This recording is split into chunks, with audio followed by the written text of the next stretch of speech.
É uma segunda-feira chuvosa de maio em Teresópolis, interior do Rio de Janeiro.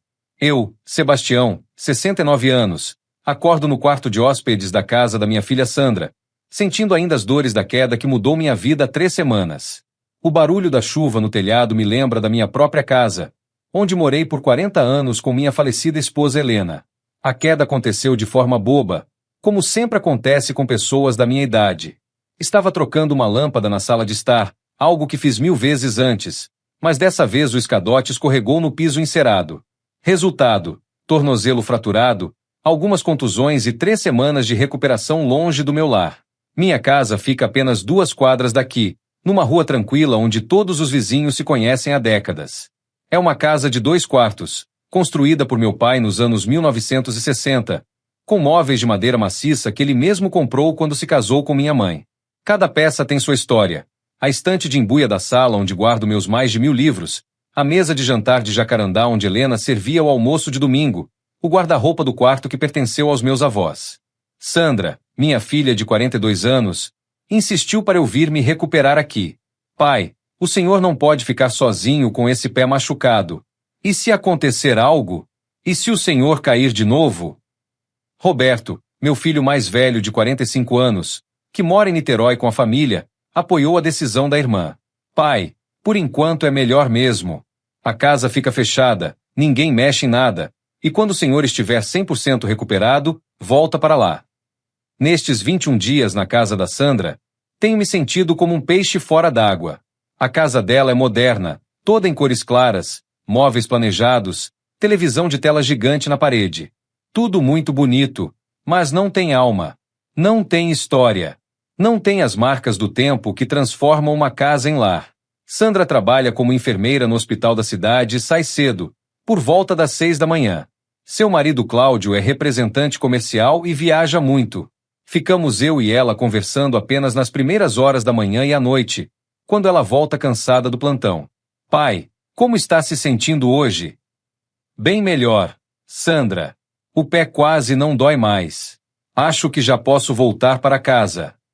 Ainda não, pai. O médico disse para fazer repouso completo por pelo menos mais 1 semana. Olho pela janela do quarto em direção à minha rua. De longe, consigo ver apenas o telhado da minha casa, as telhas coloniais que Helena tanto admirava. Sinto uma saudade física do meu espaço, dos meus livros, da minha poltrona de leitura, do cheiro familiar de cada cômodo. Durante estes dias, Roberto aparece aqui de vez em quando, sempre acompanhado da Sandra. Eles conversam entre si em voz baixa, sempre interrompendo quando percebem que estou prestando atenção. Há algo no ar, uma tensão que não consigo identificar, como se estivessem planejando algo que não querem me contar. Pai, o senhor não acha que está na hora de pensar em simplificar um pouco a vida? Roberto pergunta numa dessas visitas, enquanto Sandra serve café na mesa da cozinha. Simplificar como, filho? Ora, aquela casa grande, cheia de coisas antigas, deve dar muito trabalho para manter. O senhor sozinho lá, com essa idade. Roberto, eu tenho 69 anos, não 90. E aquela casa é o meu lar. Sandra se intromete na conversa. Pai, o Roberto só está preocupado. A gente vê o senhor ficando mais frágil, e aquela casa tem escada, tem muito móvel onde pode tropeçar. A escada são 3 degraus na entrada, Sandra. E os móveis estão no mesmo lugar há décadas. Conheço cada canto daquela casa. Mas percebo que meus argumentos não os convencem. Há algo em seus olhares, uma determinação que me deixa inquieto. É como se já tivessem tomado uma decisão sobre minha vida sem me consultar. Naqueles dias de recuperação, eu não sabia que meus próprios filhos estavam tramando algo que mudaria minha vida para sempre.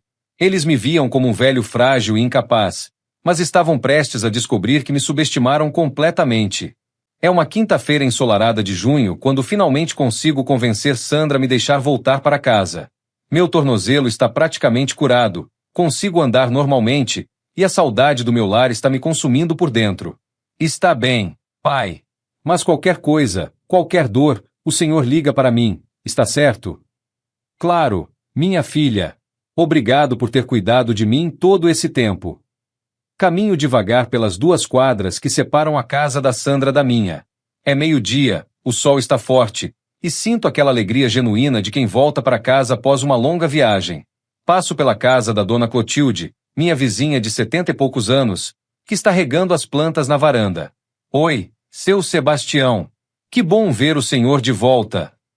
Oi, dona Clotilde. Como está? Como foi esse tempo que fiquei fora? Ela fica com uma expressão estranha, quase constrangida.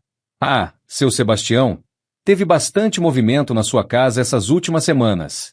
Caminhões, pessoas carregando coisas. Meu coração acelera. Como assim, caminhões? Seus filhos não contaram? Eles passaram aqui várias vezes, com o pessoal, levando móveis, caixas. Pensei que o senhor soubesse. As pernas ficam bambas. Acelero o passo, o tornozelo protestando levemente, mas não me importo. Chego ao portão da minha casa e a primeira coisa que noto é que está diferente. A cerca viva está parada de forma estranha, e há marcas no chão da garagem, como se coisas pesadas tivessem sido arrastadas. Abro a porta da frente com mãos trêmulas.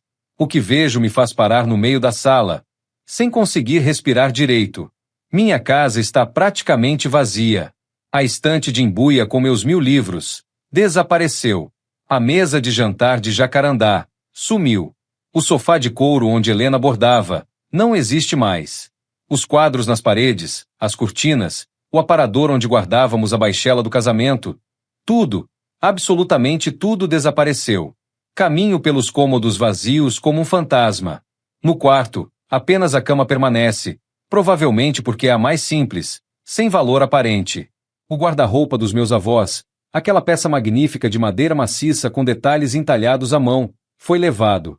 Minhas roupas estão jogadas em caixas de papelão no chão.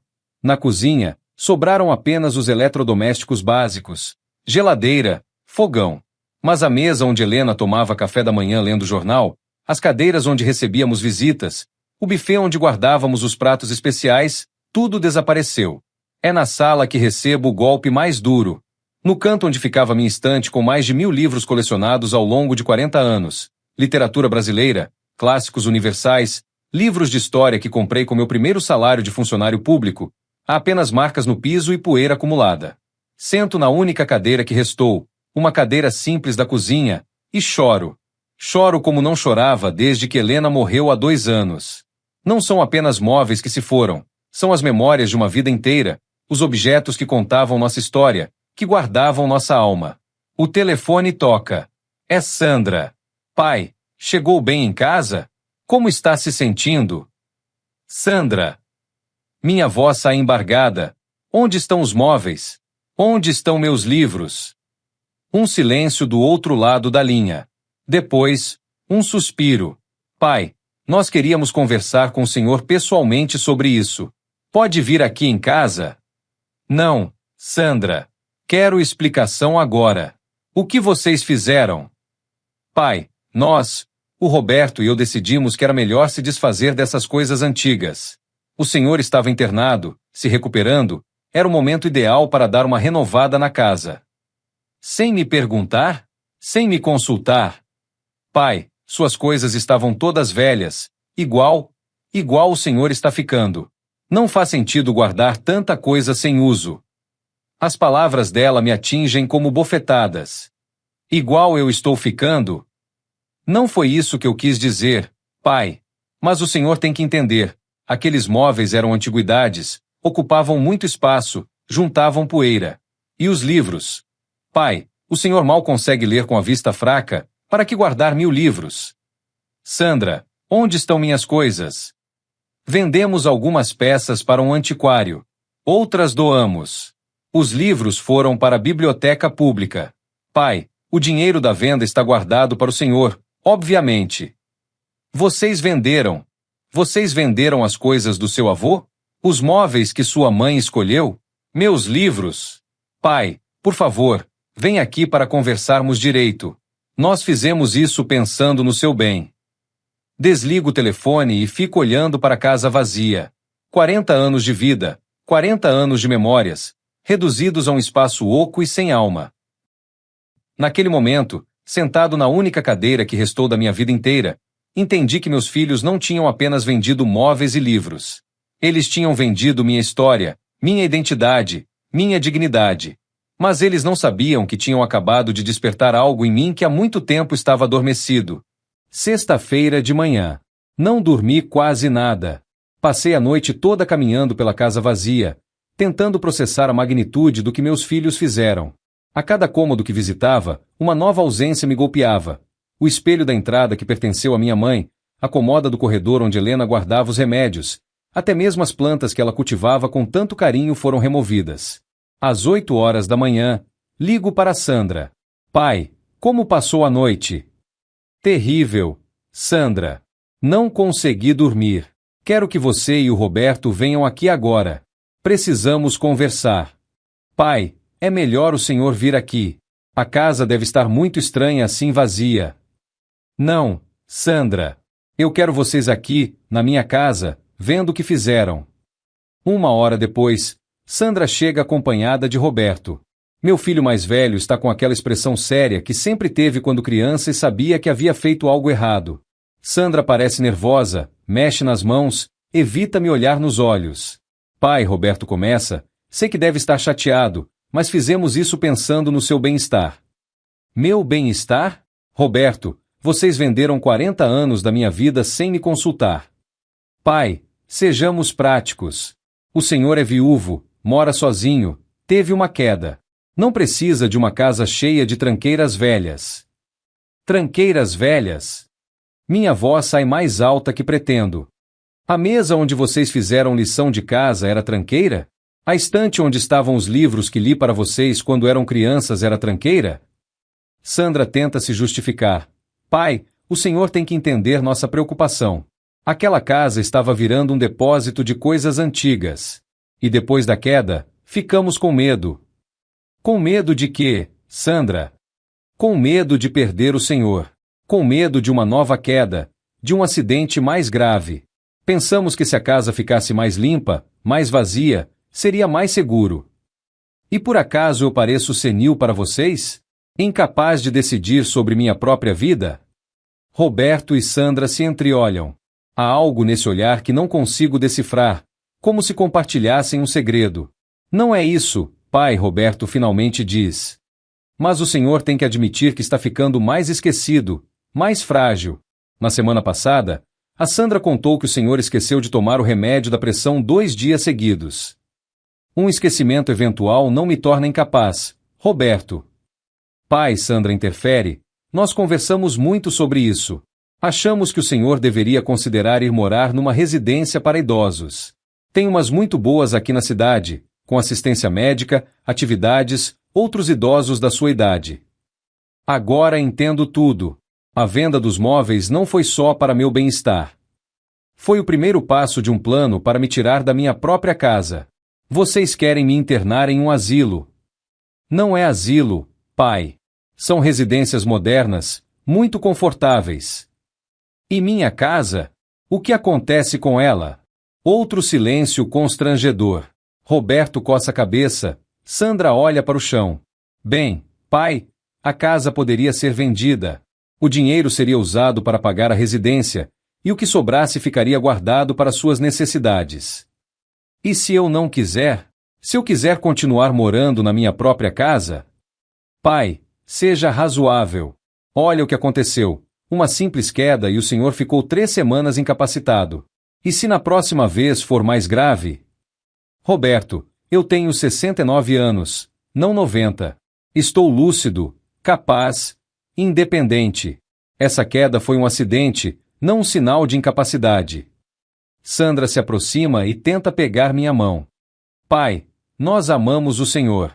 Só queremos o melhor para o senhor. Se amam mesmo, por que fizeram isso às minhas costas? Por que não conversaram comigo antes de vender minha vida inteira? Porque sabíamos que o senhor ia resistir, ia ficar apegado às coisas antigas. Apegado? Sandra, aqueles coisas antigas eram minha história, nossa história de família. A mesa onde vocês faziam lição, onde comemos juntos por décadas, onde sua mãe serviu centenas de almoços de domingo. Isso não era apego, era memória. Roberto fica impaciente. Pai, o que passou, passou. O importante agora é planejar o futuro. Nós já visitamos 2 residências muito boas. Pare, Roberto. Pare agora. Minha voz sai com uma autoridade que não uso há muito tempo. Os 2 param de falar e me olham surpresos. Vocês comerem um erro muito grande mesmo, e vão descobrir que subestimaram completamente o pai de vocês. Como assim, pai? Sandra pergunta, confusa. Vocês acham que eu sou um velho gagá, que não entende nada da vida, que pode ser manipulado como uma criança? Pai, não é isso. É sim, Roberto. É exatamente isso. Vocês me trataram como um incapaz, tomaram decisões sobre minha vida sem me consultar, venderam meus pertences como se fossem lixo. Caminho até a janela da sala, olhando para a rua onde cresci, onde construí minha família, onde pretendo morrer. Mas vocês cometeram um erro fatal nessa operação de vocês. Que erro, pai? Sandra pergunta, agora claramente preocupada. Vocês não sabiam o que estavam vendendo. Narração. Naquele momento, vendo a confusão nos rostos dos meus filhos, soube que tinha chegado a hora de mostrar para eles quem realmente era seu pai. Eles iam descobrir que algumas lições na vida custam muito caro para serem aprendidas. Sábado de manhã, 9 horas. Estou sentado na única mesa que restou na minha casa, com uma pilha de documentos à minha frente e o telefone ao lado. Roberto e Sandra voltaram ontem à tarde, depois do nosso confronto, prometendo conversar sobre tudo com mais calma na semana que vem. Mas não vão ter uma semana. Vão ter algumas horas. Primeira ligação, para o Dr. Henrique, advogado que trabalhou comigo no cartório por 15 anos antes de se aposentar. Henrique, é o Sebastião. Preciso da sua ajuda com um assunto urgente e delicado. Claro, Sebastião. O que aconteceu? Explico toda a situação, a queda, a recuperação na casa da Sandra, a volta para a casa vazia, as justificativas dos meus filhos sobre minha suposta incapacidade. Meu Deus, Sebastião. Eles fizeram isso sem procuração, sem autorização legal? Sem nada. Henrique. Simplesmente entraram na minha casa e venderam tudo enquanto eu estava me recuperando. Isso é crime, Sebastião. Apropriação indébita. No mínimo. Possivelmente furto qualificado. Ainda não quero chegar a esse ponto. Henrique. São meus filhos. Mas preciso que eles entendam a gravidade do que fizeram. O que você quer fazer? Primeiro, quero saber meus direitos legais. Segundo, quero recuperar algumas peças específicas, se ainda for possível. E terceiro, quero dar uma lição neles que nunca mais vão esquecer. Segunda ligação, para o Antiquário São Cristóvão, no centro da cidade, onde imagino que as peças mais valiosas foram vendidas. Alô, é o Sebastião Pereira. Recebi a informação de que meus filhos venderam alguns móveis antigos para vocês nas últimas semanas. Ah, sim. Os filhos do senhor trouxeram umas peças lindas. Móveis de época, muito bem conservados. Compramos tudo. Posso saber que peças foram e por quanto venderam? O antiquário lista as peças. A mesa de jacarandá, vendida por R$ 2.000, o guarda-roupa dos meus avós, 1.500, a estante de embuia, R$ 800, o aparador da sala, R$ 1.000, entre outras peças menores. Senhor, posso perguntar por que o interesse? Seus filhos disseram que o senhor estava de acordo com a venda. Na verdade, eu não estava. Eu estava internado, me recuperando de uma queda, e eles fizeram isso sem me consultar. Silêncio do outro lado da linha. Senhor, isso é muito sério. Se não havia autorização. Ainda não quero tomar medidas legais. Mas gostaria de saber, essas peças ainda estão com vocês? Algumas sim, outras já foram vendidas. A mesa de jacarandá, por exemplo, foi vendida ontem para um colecionador de Petrópolis. Por quanto? R$ 8.000. Era uma peça rara, senhor. Jacarandá da Bahia legítimo, provavelmente dos anos 1940. Meu coração acelera. R$ 8.000. Roberto e Sandra venderam por 2.000 uma mesa que vale 8.000. E o guarda-roupa dos meus avós? Esse ainda temos. Estava para ir numa exposição de móveis de época em Teresópolis. É uma peça excepcional, senhor. Arte Deco brasileiro, anos 1930, Madeira maciça com detalhes entalhados à mão. Seu valor real é de pelo menos R$ 12.000. R$ 12.000. Vendido por 1.500. Terceira ligação, para a Biblioteca Municipal, onde imagino que meus livros foram doados. Biblioteca Municipal, bom dia. Bom dia, é o Sebastião Pereira. Gostaria de saber sobre uma doação de livros que meus filhos fizeram nas últimas semanas. Ah, sim. Recebemos uma doação muito grande, mais de 1.000 volumes. Livros em excelente estado, muitos raros. Livros raros? Sim, senhor. Primeiras edições de Jorge Amado, Érico Veríssimo, alguns clássicos em edições antigas muito valiosas. Nossa bibliotecária ficou impressionada com a qualidade da coleção. Esses livros ainda estão aí? A maioria sim. Alguns dos mais raros já separamos para uma exposição especial sobre literatura brasileira. Posso dar uma passada aí hoje à tarde? Claro, senhor. O senhor é o colecionador original? Sou sim. E venho aí hoje para avaliar a situação. Quarta ligação, para a Sandra. Pai, bom dia. Como passou a noite?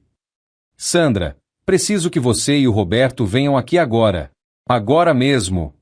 Pai, é sábado de manhã, o Roberto está com a família.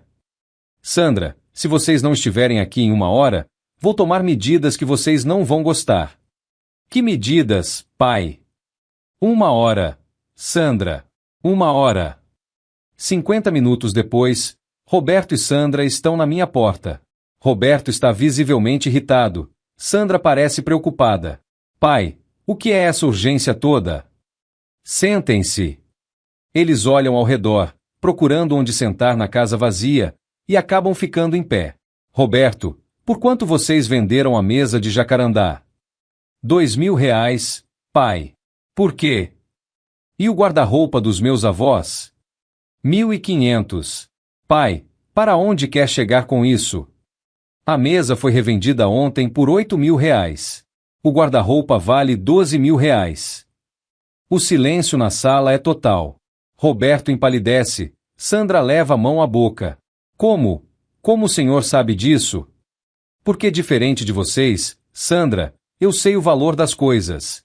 Trabalhei 40 anos num cartório, lidei com inventários, avaliei patrimônios a vida inteira. Pai, nós não sabíamos. Não sabiam porque não perguntaram, Roberto. Não sabiam porque trataram tudo como lixo velho. Pega os papéis que estão na mesa. Vocês venderam aproximadamente R$ 50.000 em móveis antigos por R$ 8.000. E ainda doaram uma biblioteca que tem várias primeiras edições raras. R$ 50.000? Sandra sussurra. No mínimo, Sandra. No mínimo. Roberto tenta se justificar. Pai, nós não somos especialistas em antiguidades. Achamos que estava fazendo um bom negócio. Roberto, vocês não fizeram negócio nenhum. Vocês cometeram um crime. Narração. Vendo o desespero crescendo nos olhos dos meus filhos, entendi que essa era apenas a primeira lição.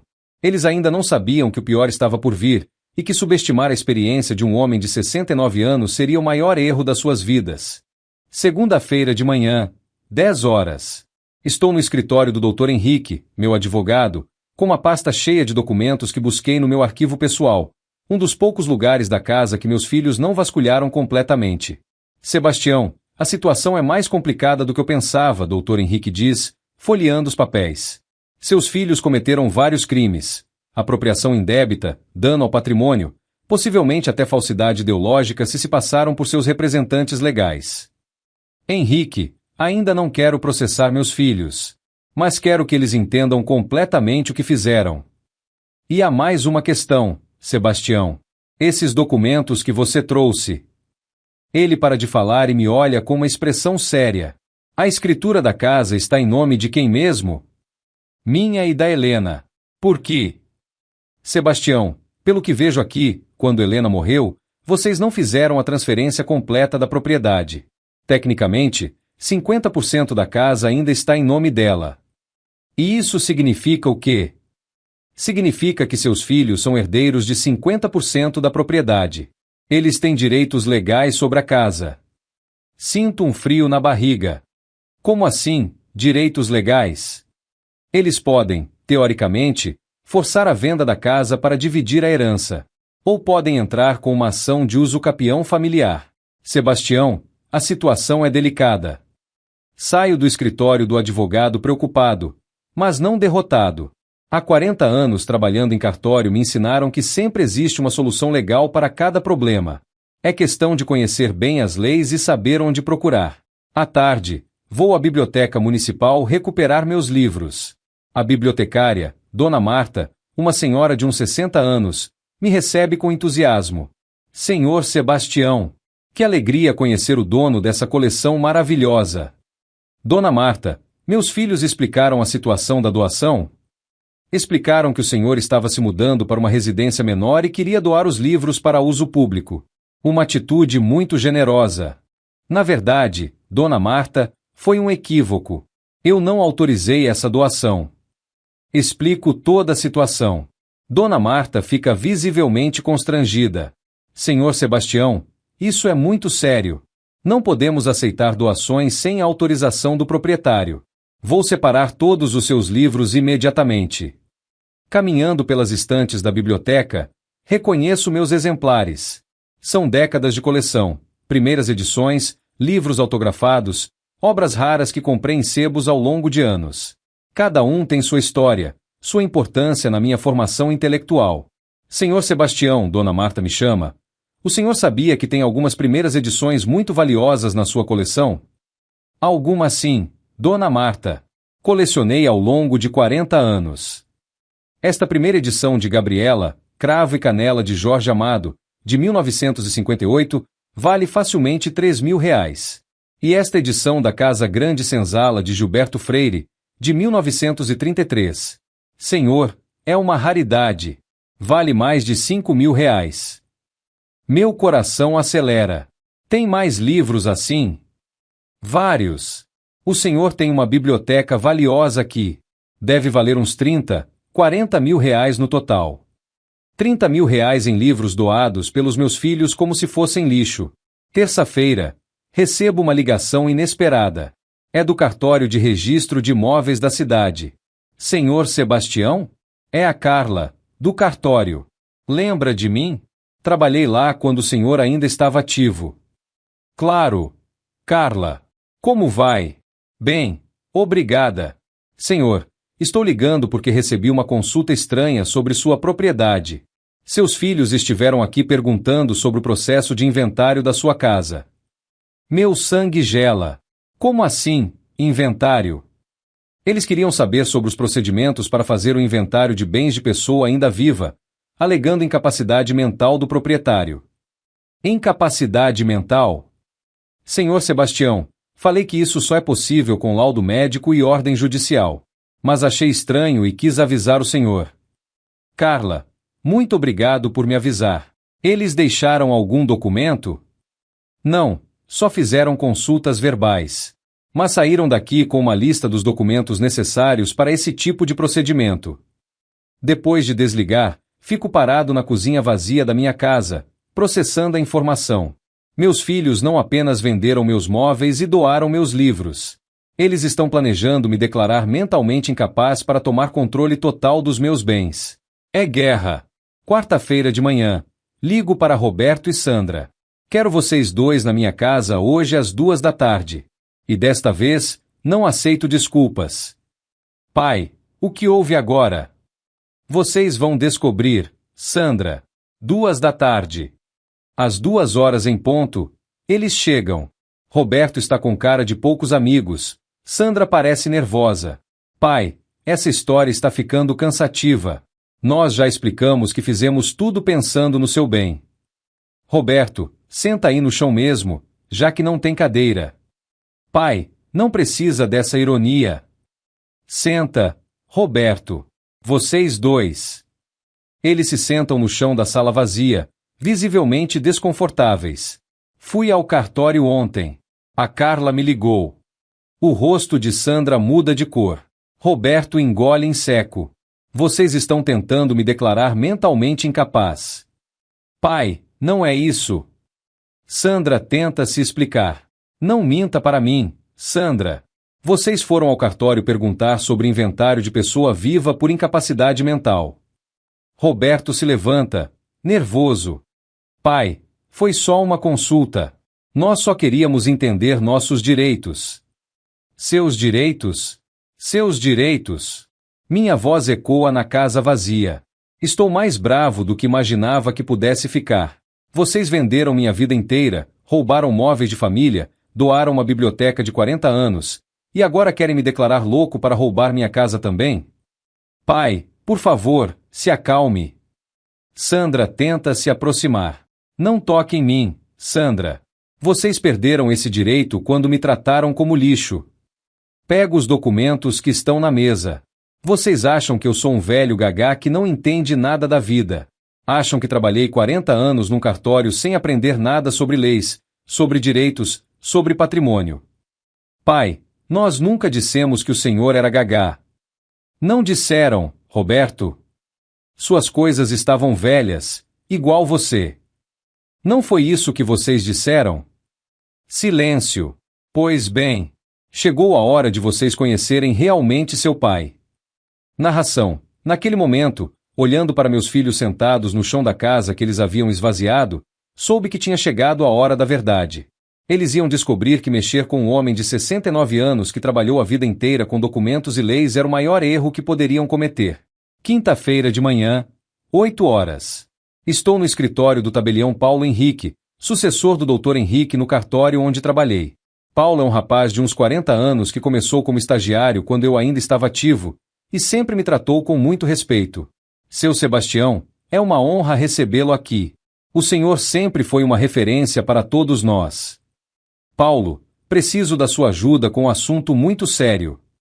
Explico toda a situação, a venda não autorizada dos móveis, a doação forçada dos livros, a tentativa de declaração de incapacidade mental. Meu Deus, seu Sebastião! Isso é crime em várias esferas. Apropriação indébita, dano ao patrimônio, tentativa de fraude. Paulo, ainda não quero processar meus filhos criminalmente, mas quero mostrar para eles que subestimaram completamente a capacidade do pai deles. O que o senhor tem em mente? Primeiro, quero registrar uma procuração revogando qualquer poder que eles possam alegar ter sobre meus bens. Segundo, quero fazer um inventário completo do que foi vendido e doado, com valores de mercado. Terceiro, faço uma pausa, olhando pela janela do escritório para a praça onde passeava com Helena nos nossos primeiros anos de casamento. Terceiro, quero alterar meu testamento. Alterar como, seu Sebastião? Quero deixar tudo para instituições de caridade. Se meus filhos me consideram incapaz de administrar meus próprios bens em vida, não são dignos de herdar coisa alguma. Paulo fica surpreso. Seu Sebastião, essa é uma decisão muito drástica. Paulo, você tem filhos? Tenho. 2. O que faria se seus filhos roubassem suas coisas, vendessem seus livros, esvaziassem sua casa e ainda tentassem interná-lo alegando que está senil? Eu entendo seu ponto, seu Sebastião. Passamos a manhã toda preparando os documentos. Procuração revogando qualquer poder anterior, inventário detalhado dos bens vendidos e doados, Novo Testamento deixando tudo para a Santa Casa de Misericórdia e a Biblioteca Municipal. À tarde, vou ao Antiquário São Cristóvão conversar com o proprietário, seu Mário. Seu Sebastião, fico muito constrangido com essa situação. Se soubesse que não havia autorização, nunca teria comprado as peças. Seu Mário, não culpo o senhor. Meus filhos se apresentaram como meus representantes legais. Posso fazer uma proposta? Tenho algumas das peças ainda aqui. O guarda-roupa dos seus avós, por exemplo. Posso devolver mediante o reembolso do que paguei. E as que já foram vendidas? A mesa de jacarandá foi vendida por R$ 8.000. Posso repassar 6.000 para o senhor, descontando nossa comissão. Aceito, seu Mário. Muito obrigado pela honestidade. Sexta-feira de manhã. Recebo uma ligação de Sandra. Pai, temos que conversar. O Roberto está muito nervoso com essa história toda. Estou esperando vocês às 2 horas. E desta vez, tragam o dinheiro das vendas que fizeram. Que dinheiro, pai? Sandra, Vocês venderam móveis por R$ 8.000. Esse dinheiro é meu, não de vocês. Pai, nós guardamos o dinheiro para o Senhor. Então tragam. Hoje. Às 2 da tarde, Roberto e Sandra chegam com uma expressão derrotada. Roberto traz um envelope. Pai, aqui está o dinheiro das vendas. R$ 8.300. Sentem no chão de novo. Temos muito que conversar. Eles se sentam relutantemente. Pego a pasta de documentos que preparei. Primeiro, revogei qualquer procuração ou poder que vocês possam alegar ter sobre meus bens. Aqui está a certidão registrada em cartório. Mostro o documento. Roberto lê rapidamente e empalidece. Segundo, fiz um inventário completo do que vocês venderam e doaram. O valor real dos móveis vendidos era de R$ 52.000. Dos livros doados, R$ 38.000. R$ 90.000? Sandra sussurra. R$ 90.000 que vocês jogaram fora porque acham que eu sou um velho incapaz. Pai, nós não sabíamos. Terceiro, continuo, ignorando a interrupção de Roberto, alterei meu testamento. Alterei como? Sandra pergunta.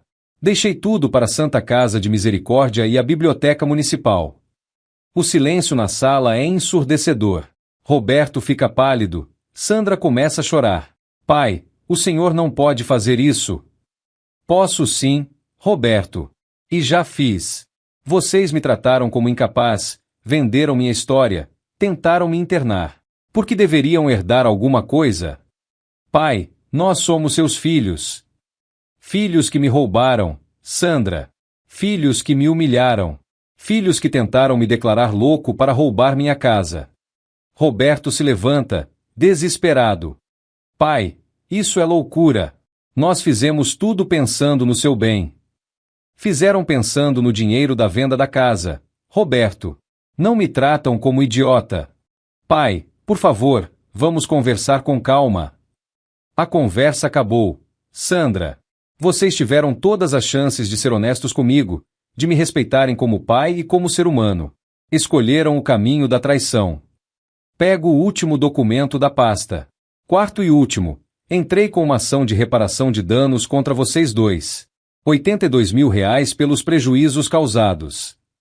O senhor está nos processando? Roberto pergunta, incrédulo. Estou. E tenho todas as provas necessárias. Notas fiscais do antiquário, avaliações das peças, testemunhas das suas visitas ao cartório. Sandra chora mais alto agora. Pai, nós somos uma família. Não, Sandra. Família se respeita, se protege, se cuida. Vocês me trataram como um estorvo, como um problema a ser resolvido. Narração. Vendo meus filhos chorando no chão da casa que eles esvaziaram, senti uma mistura de tristeza e satisfação. Tristeza por ter chegado a esse ponto, mas satisfação por finalmente ter mostrado que subestimaram completamente a força e a inteligência de um homem de 69 anos. Uma semana se passa sem notícias de Roberto e Sandra. Uso esse tempo para reorganizar minha vida e recuperar o que posso dos destroços que fizeram. Consegui reaver o guarda-roupa dos meus avós do antiquário, alguns livros mais valiosos da biblioteca municipal, e estou processando o seguro residencial pela perda dos bens. Sábado de manhã, recebo uma visita inesperada. É Dona Carmen, vizinha e amiga de longa data da Helena, uma senhora de uns 75 anos que mora na mesma rua há 50 anos. Sebastião, posso entrar? Preciso conversar com você. Claro, Dona Carmen. Desculpe a casa estar assim vazia. Sebastião, toda a vizinhança está comentando o que aconteceu. A Sandra passou aqui ontem chorando, me contou que você processou eles. Sento na única cadeira que tenho, ela fica em pé porque não há onde se sentar. Dona Carmen, eles venderam minha vida inteira sem me consultar. Me trataram como incapaz, como lixo. Eu sei, Sebastião. E todos nós ficamos chocados quando vimos os caminhões levando suas coisas. Mas eles são seus filhos. Filhos que tentaram me roubar, Dona Carmen. Ela fica em silêncio por alguns minutos, olhando ao redor da casa vazia. Sebastião, posso dar minha opinião de velha? Pode. Acho que todos vocês erraram. Eles erraram ao fazer isso sem te consultar. Mas você também está errando ao destruir a família assim. Dona Carmen, eles que destruíram a família quando me trataram como um estorvo. Sebastião, eu conheci você e a Helena quando vocês eram jovens. Vocês criaram esses filhos com muito amor. Eles podem ter errado feio agora, mas no fundo são boas pessoas. Boas pessoas não roubam o próprio pai. Talvez eles realmente estivessem preocupados com você. De forma errada, estúpida, mas preocupados. Dona Carmen se aproxima e coloca a mão no meu ombro. Sebastião, você tem todo o direito de estar bravo. Mas não deixe o orgulho destruir o que resta da sua família. Domingo à tarde, recebo outra visita. É Roberto, sozinho. Está com uma aparência terrível, barba por fazer, olhos vermelhos, roupas amarrotadas. Pai, posso conversar com o senhor? Pode entrar. Ele senta no chão encostado na parede. Fica uns minutos em silêncio. Pai, eu não dormi direito desde nossa última conversa. Fico pensando em tudo o que fizemos, em como chegamos a esse ponto. E chegou a alguma conclusão? Cheguei. Nós erramos. Erramos muito. Tratamos o Senhor como incapaz, como um problema. E o pior é que fizemos isso achando que estava certo. Roberto para e me olha nos olhos. Pai, posso contar uma coisa? Uma coisa que talvez explique por que fizemos isso? Estou ouvindo. Depois que a mamãe morreu, nós ficamos apavorados de perder o Senhor também. Toda semana esperávamos uma ligação dizendo que tinha acontecido alguma coisa. Quando soubemos da queda, foi um desespero. E isso justifica o que vocês fizeram? Não justifica, pai. Nada justifica. Mas explica por que tomamos decisões tão erradas. Achamos que se mudássemos o Senhor para um lugar mais seguro, com cuidados médicos, não correríamos o risco de te perder. Roberto, vocês poderiam ter conversado comigo. Poderiam ter sugerido, proposto, discutido. Não precisavam mentir, roubar, me humilhar. Eu sei, pai. Foi covardia nossa. Foi falta de coragem para ter uma conversa difícil. Roberto começa a chorar. Não é um choro dramático, é um choro de arrependimento genuíno. Pai, eu sei que não mereço perdão. Sei que quebrei nossa relação talvez para sempre. Mas quero que o senhor saiba que me arrependo de cada decisão que tomei nesse período. E a Sandra? Está destruída, pai. Não consegue trabalhar direito, chora o tempo todo. Ela sempre teve o senhor como herói, e agora se sente a pior filha do mundo. Talvez devesse se sentir mesmo, Roberto. Pai, posso fazer uma proposta? Pode falar. Vou trabalhar o resto da minha vida para repor todos os prejuízos que causamos. Vou vender meu carro, vou pegar empréstimos, vou fazer o que for preciso para devolver aos poucos os R$82 mil que calculou de prejuízo. E em troca, talvez um dia o Senhor possa me perdoar. Não estou pedindo para retirar o processo, não estou pedindo para mudar o testamento. Só estou pedindo uma chance de mostrar que posso ser o filho que o Senhor merece. Olho para Roberto chorando no chão da minha sala vazia. Vejo nele traços do menino que eu ensinava a andar de bicicleta no quintal, do adolescente que me pedia conselhos sobre garotas, do jovem adulto que me apresentou orgulhoso a primeira namorada. Roberto, você magoou muito seu pai. Eu sei. Quebrou minha confiança de uma forma que talvez nunca possa ser reparada. Eu sei. Mas ainda é meu filho. Roberto levanta a cabeça, uma centelha de esperança nos olhos. O que isso significa, pai? Significa que vou dar uma chance para você provar que mudou. Uma só chance. Narração. Vendo meu filho quebrado no chão da minha casa vazia, entendi que a vitória pode ter sabores muito amargos. Eu havia provado meu ponto, havia mostrado minha força, mas no processo quase havia perdido minha família. Chegará a hora de descobrir se ainda era possível reconstruir pontes que pareciam definitivamente queimadas. 2 semanas se passaram desde a conversa com Roberto. Ele tem aparecido aqui em casa todos os dias, sempre trazendo alguma coisa, uma cadeira que comprou usada, uma mesa pequena para a cozinha, plantas para o quintal que Helena tanto amava. São gestos pequenos, mas constantes. Sandra ainda não veio me ver. Roberto me conta que ela está com muito medo da minha reação, com muita vergonha do que fez. Pai, ela quer vir aqui, mas não tem coragem. Fica imaginando que o Senhor vai gritar com ela, vai humilhá-la. E você disse o que para ela? Disse que o Senhor é bravo, mas não é cruel. Que se ela vier aqui com humildade e arrependimento genuíno, o Senhor vai escutar. Quinta-feira à tarde, finalmente Sandra aparece. Está acompanhada do Roberto, como se precisasse de apoio moral. Seus olhos estão vermelhos e inchados. É evidente que tem chorado muito. Oi, pai, ela diz baixinho, quase sussurrando. Oi, Sandra. Entre. Ela hesita na porta, como se pedisse permissão para entrar na própria casa onde cresceu. Pai, eu queria pedir desculpas. Sei que as palavras não vão consertar o que fizemos, mas preciso falar. Sento na cadeira que Roberto trouxe, eles ficam em pé. Estou escutando. Sandra começa a chorar antes mesmo de falar. Pai, eu me odeio pelo que fizemos. Não passo minuto sem pensar na cara de choque do Senhor quando chegou e viu a casa vazia. Não esqueço das suas lágrimas. Sandra, choro, já chorei. Agora preciso saber se vocês realmente entenderam o que fizeram de errado. Entendemos, pai. Tratamos o Senhor como incapaz, como um problema. Vendemos sua história, suas memórias, sua dignidade. E fizemos tudo isso achando que sabíamos o que era melhor para o Senhor. Roberto se junta na conversa. Pai, nós sempre te admiramos muito. Você foi um pai presente, trabalhador, honesto. Quando a mamãe ficou doente, cuidou dela com tanto carinho. Como pudemos esquecer disso e tratar o Senhor daquele jeito?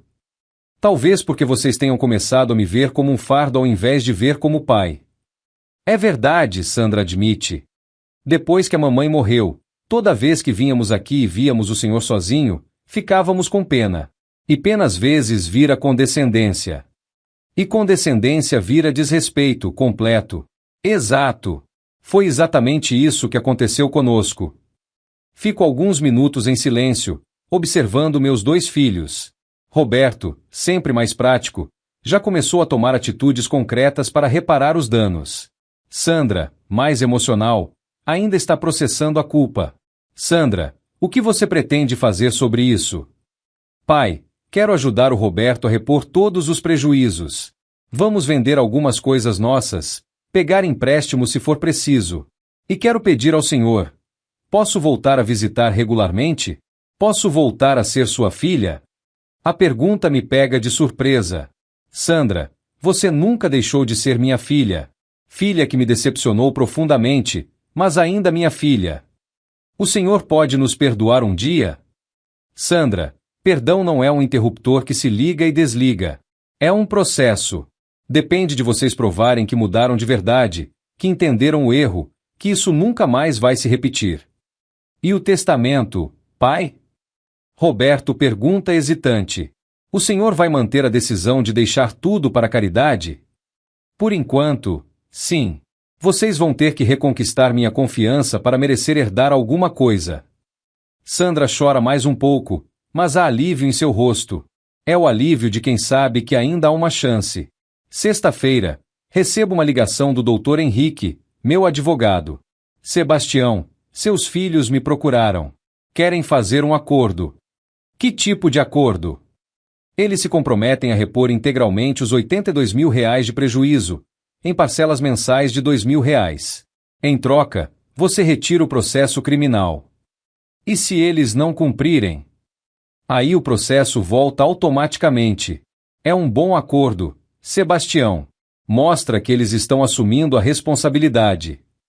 Aceito o acordo, Henrique, mas com uma condição. Quero que eles assinem um documento reconhecendo publicamente o que fizeram. Como assim, publicamente? Quero que publiquem no jornal da cidade um pedido de desculpas público, que assumam o erro diante da comunidade. Sábado de manhã, Roberto e Sandra voltam com uma folha de papel manuscrita. Pai, escrevemos o pedido de desculpas que o senhor pediu. Quer ver antes de publicarmos? Leio o texto. É sincero, direto, sem tentar minimizar o que fizeram. Assumem que venderam os bens do pai sem autorização, que tentaram interná-lo contra sua vontade, e pedem desculpas publicamente à família e à comunidade. Está bom. Podem publicar. Pai, Sandra pergunta, quando isso sair no jornal, vai ser constrangedor para nós. Todos vão saber o que fizemos. Sandra, vocês não fizeram isso escondido. Os vizinhos viram os caminhões, o antiquário sabia da venda, a biblioteca recebeu os livros. A diferença é que agora vocês estão assumindo publicamente o erro ao invés de deixar as pessoas imaginarem. O senhor quer nos humilhar?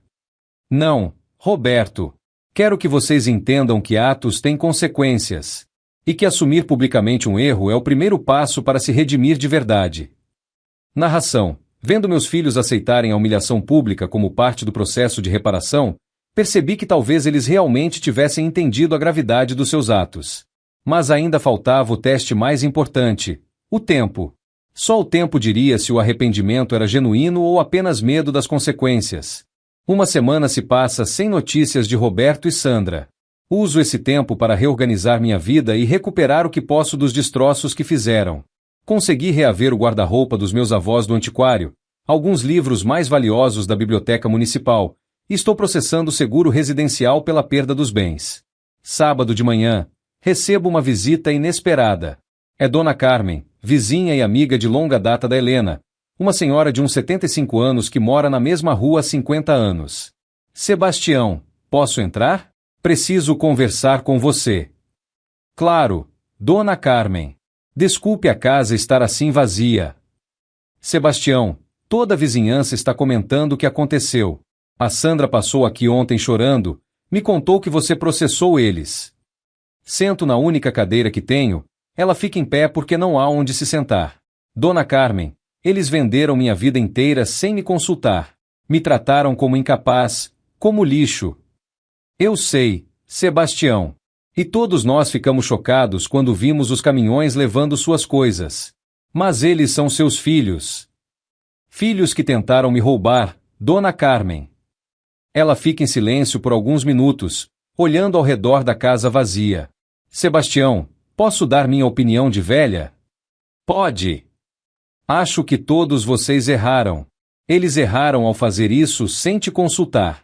Mas você também está errando ao destruir a família assim. Dona Carmen, eles que destruíram a família quando me trataram como um estorvo. Sebastião, eu conheci você e a Helena quando vocês eram jovens. Vocês criaram esses filhos com muito amor. Eles podem ter errado feio agora, mas no fundo são boas pessoas. Boas pessoas não roubam o próprio pai. Talvez eles realmente estivessem preocupados com você. De forma errada, estúpida, mas preocupados. Dona Carmen se aproxima e coloca a mão no meu ombro. Sebastião, você tem todo o direito de estar bravo. Mas não deixe o orgulho destruir o que resta da sua família. Domingo à tarde, recebo outra visita. É Roberto, sozinho. Está com uma aparência terrível, barba por fazer, olhos vermelhos, roupas amarrotadas. Pai, posso conversar com o senhor? Pode entrar. Ele senta no chão encostado na parede. Fica uns minutos em silêncio. Pai, eu não dormi direito desde nossa última conversa. Fico pensando em tudo que fizemos, em como chegamos a esse ponto. E chegou a alguma conclusão? Cheguei. Nós erramos. Erramos muito. Tratamos o Senhor como incapaz, como um problema. E o pior é que fizemos isso achando que estava certo. Roberto para e me olha nos olhos. Pai, posso contar uma coisa? Uma coisa que talvez explique por que fizemos isso. Estou ouvindo. Depois que a mamãe morreu, nós ficamos apavorados de perder o Senhor também. Toda semana esperávamos uma ligação dizendo que tinha acontecido alguma coisa. Quando soubemos da queda, foi um desespero. E isso justifica o que vocês fizeram? Não justifica, pai. Nada justifica. Mas explica por que tomamos decisões tão erradas. Achamos que se mudássemos o Senhor para um lugar mais seguro, com cuidados médicos, não correríamos o risco de te perder. Roberto, vocês poderiam ter conversado comigo. Poderiam ter sugerido, proposto, discutido. Não precisavam mentir, roubar, me humilhar. Eu sei, pai. Foi covardia nossa. Foi falta de coragem para ter uma conversa difícil. Roberto começa a chorar. Não é um choro dramático, é um choro de arrependimento genuíno. Pai, eu sei que não mereço perdão. Sei que quebrei nossa relação talvez para sempre. Mas quero que o Senhor saiba que me arrependo de cada decisão que tomei nesse período. E a Sandra? Está destruída, pai. Não consegue trabalhar direito, chora o tempo todo. Ela sempre teve o Senhor como herói, e agora se sente a pior filha do mundo. Talvez devesse se sentir mesmo, Roberto. Pai, posso fazer uma proposta? Pode falar. Vou trabalhar o resto da minha vida para repor todos os prejuízos que causamos. Vou vender meu carro, vou pegar empréstimos, vou fazer o que for preciso para devolver aos poucos os R$ 82.000 que calculou de prejuízo. E em troca? Em troca, talvez um dia o Senhor possa me perdoar. Não estou pedindo para retirar o processo, não estou pedindo para mudar o testamento. Só estou pedindo uma chance de mostrar que posso ser o filho que o Senhor merece. Olho para Roberto chorando no chão da minha sala vazia. Vejo nele traços do menino que eu ensinava a andar de bicicleta no quintal, do adolescente que me pedia conselhos sobre garotas, do jovem adulto que me apresentou orgulhoso a primeira namorada. Roberto, você magoou muito seu pai. Eu sei.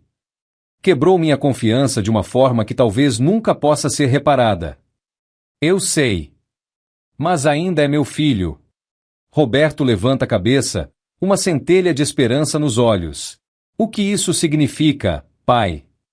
Significa que vou dar uma chance para você provar que mudou. Uma só chance.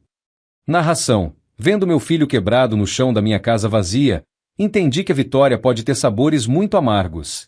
Eu havia provado meu ponto, havia mostrado minha força, mas no processo quase havia perdido minha família. Chegará a hora de descobrir se ainda era possível reconstruir pontes que pareciam definitivamente queimadas.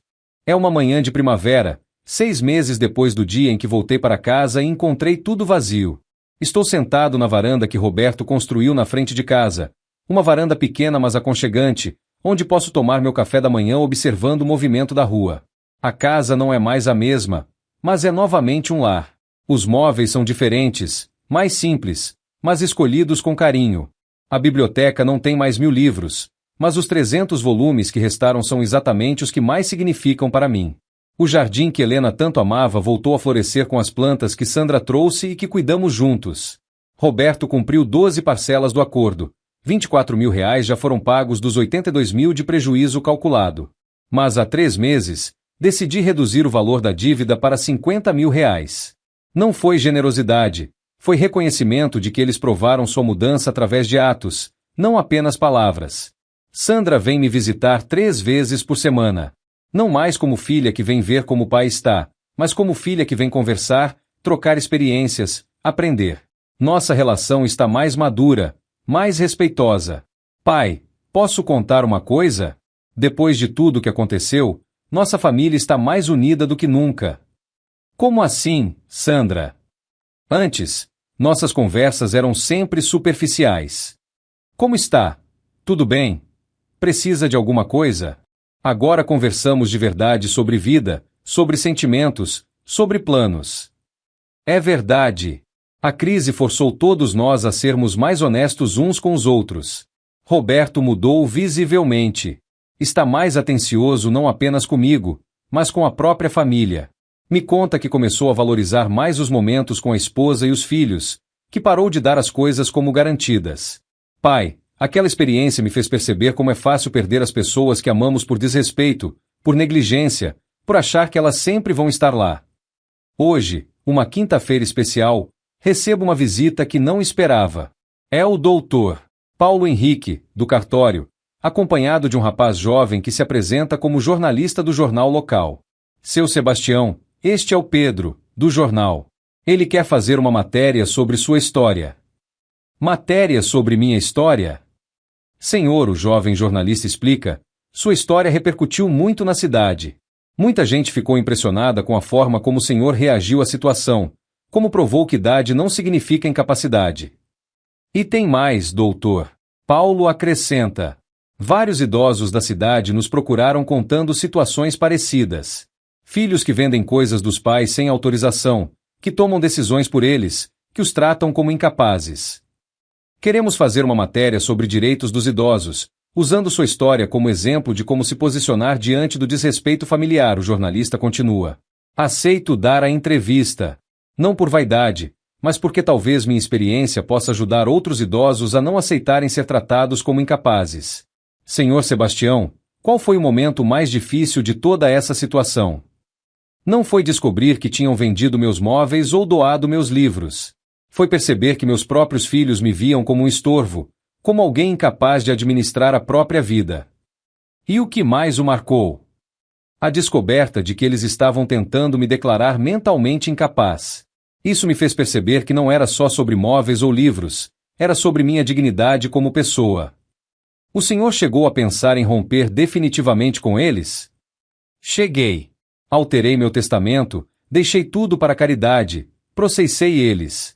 Mas no fundo, esperava que isso os fizesse refletir sobre o que haviam feito. E funcionou.